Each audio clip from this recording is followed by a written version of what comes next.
चेचर कभी श्वेतपुर के नाम से जाना जाने वाला एक गांव बिहार की राजधानी पटना से केवल 30 किलोमीटर की दूरी पर है। यह गांव अपने अंदर बहुत सारे कालखंडों के इतिहास को संयोजे रखा है। इस गांव के दक्षिणी ओर भारत की पवित्र नदी गंगा और गंडक का संगम बहता है और इसके उत्तरी ओर केवल हरियाली है। आइए इस वीडियो में गंगा के किनारे बसे इस गांव चेचर के बारे में बताते हैं। इस गांव में भगवान राम, बुद्ध और उनके शिष्य आनंद के प्रमाण मिलते हैं। भगवान राम जब विश्वामित्र के साथ मिथिला के लिए प्रस्थान किए थे तो रात्रि विश्राम श्वेतपुर यानी चेचर में किए थे। इसका वर्णन वाल्मीकि रामायण और देवी भागवत महापुराण में मिलता है। महानिवाम सुतम के अनुसार भगवान बुद्ध श्वेतपुर होते हुए वैशाली के लिए प्रस्थान करते थे। यह थी चेचर से जुड़ी कुछ इतिहास की बातें। अब बात करते हैं इन सारी बातों को संयोज कर रखने वाला संग्रहालय यानी चेचर म्यूजियम के बारे में। चेचर म्यूजियम की स्थापना सन 1981 ईस्वी में स्वर्गीय राम पुकार सिंह द्वारा कराई गई, जिसका अधिग्रहण बिहार सरकार द्वारा 9 सितंबर 2015 को कर लिया गया। इस म्यूजियम की विशेषता यह है कि यह संपूर्ण भारतवर्ष का एक ऐसा संग्रहालय है जो सभी कालखंडों का क्रमबद्ध ढंग से अवलोकन कराता है।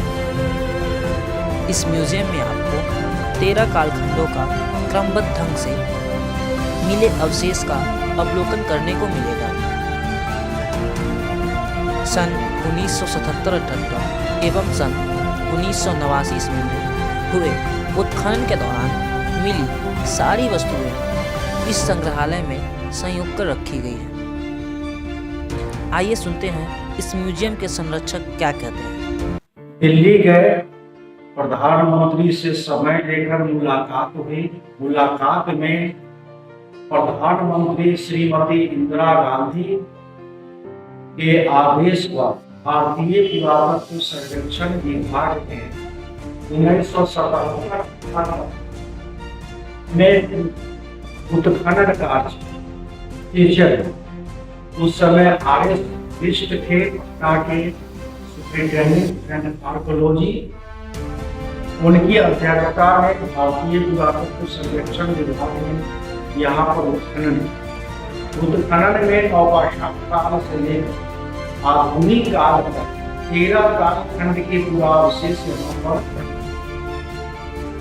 जो कि 1977-78 के भारतीय पुरातत्व सर्वेक्षण विभाग के आर्कियोलॉजिकल रिव्यू में उन्होंने उसको प्रकाशित किया। फिर पुनः दोबारा 1989 ईस्वी में भारतीय पुरातत्व सर्वेक्षण विभाग ने चेचर में उत्खनन में जो सामान 1977-78 में मिला, वही सामान 1989 में भारतीय पुरातत्व सर्वेक्षण विभाग ने।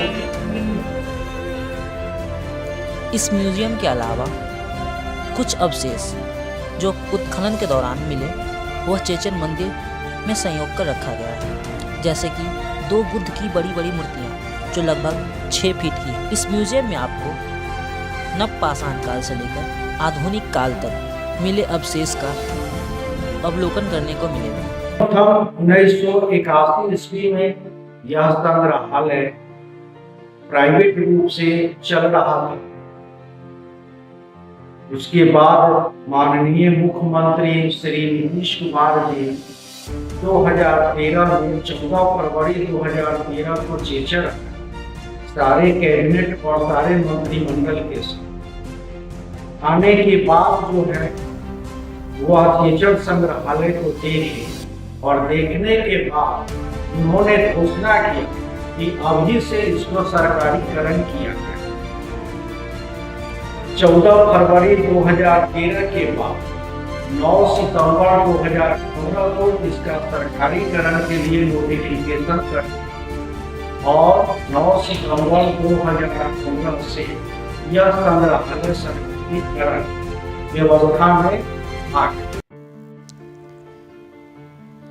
इस म्यूजियम में आपको पाषाण काल की मूर्तियाँ, miniature pot, redware, blackware, red and blackware, पुरातात्विक अवशेष मिलेंगे जो कि चेचर और उसके आसपास के गांव में खुदाई के वक्त मिले, उसे प्रदर्शित करने हेतु रखा गया है।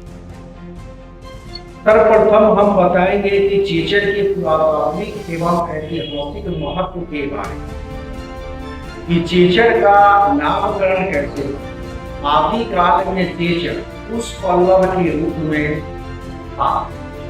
कश्यप पत्नी दीति ने यही जन्म ली थी। स्वयं इंद्र दीति के परिचारक चाकर के रूप में वर्षों तक यहाँ सेवा की। इसी परिचारक शब्द के कारण चेचर का नामकरण पड़ा। देखें इसका वर्णन वाल्मीकि रामायण के स्वर्ग 46 से 49 तक।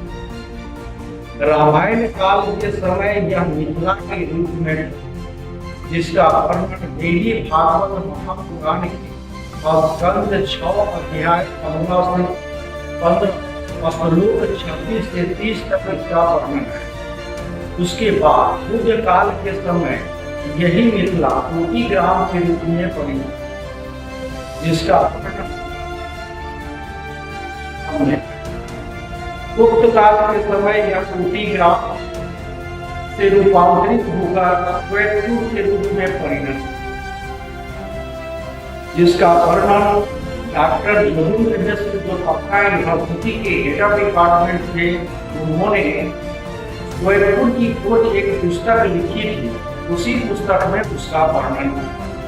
वर्तमान काल में यह जो चेचर ग्राम समूह है 24 गांव में, 24 गांव सर्वप्रथम चेचर में उत्खनन मुख्यमंत्री के आदेशानुसार 2013, 14, 15 दो सेशन में बिहार सरकार ने भी उत्खनन किया। उस उत्खनन में नवपाषाण काल से लेकर आधुनिक काल तक क्रमबद्ध ढंग से यहाँ 13 काल खंडों का पुरावशेष प्राप्त। यहाँ पर चेचर ग्राम समूह में 9 बौद्ध स्तूपें, 9 बौद्ध स्तूप है, जिसमें कि सबसे बड़ा बौद्ध स्तूप मधुरा का स्तूप है, जिसमें कि भगवान बुद्ध का जो है परम सत्य आनंद थे।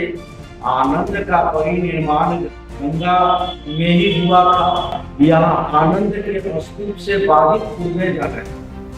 बाजितपुर में आनंद का बहुत बड़ा स्तूप बनाया गया। बुद्ध का स्तूप जो है वह मथुरापुर में। चेचर में जो है वह सारे पुरावशेष रखे हुए हैं। अभी जो वर्तमान में आप देख रहे हैं चेचर संग्रहालय में सारे वह सर्विस फाउंडिंग है, जो कि राम बाबू के द्वारा यह चुना हुआ सारा पुरावशेष है। इन्होंने बिहार सरकार को डोनेट किए। अभी वो सारे पुरावशेष आपको तेलुगु कालखंड के वह सारा पुरावशेष चेचर संग्रहालय में प्रदर्शित है। जिसे देखने के लिए देश विदेश, यहाँ पर अमेरिका, थाईलैंड, जापान, ये सारे लोग जो है वह साल में आते जाते रहते हैं। देश एवं विदेश के सारे पर्यटक यहाँ आते हैं और संग्रहालय को देखते हैं। तो अगर आपको इतिहास के बारे में जानना है तो इस म्यूजियम को एक बार अवश्य देखने आए, क्योंकि इस म्यूजियम में बहुत सारे ऐसे चीज़ हैं जिसके बारे में वीडियो में व्याख्या करना संभव नहीं है, क्योंकि इससे जुड़ी इतिहास बहुत लंबी है। इस वीडियो के लिए इतना ही। मिलते हैं नेक्स्ट वीडियो में। धन्यवाद।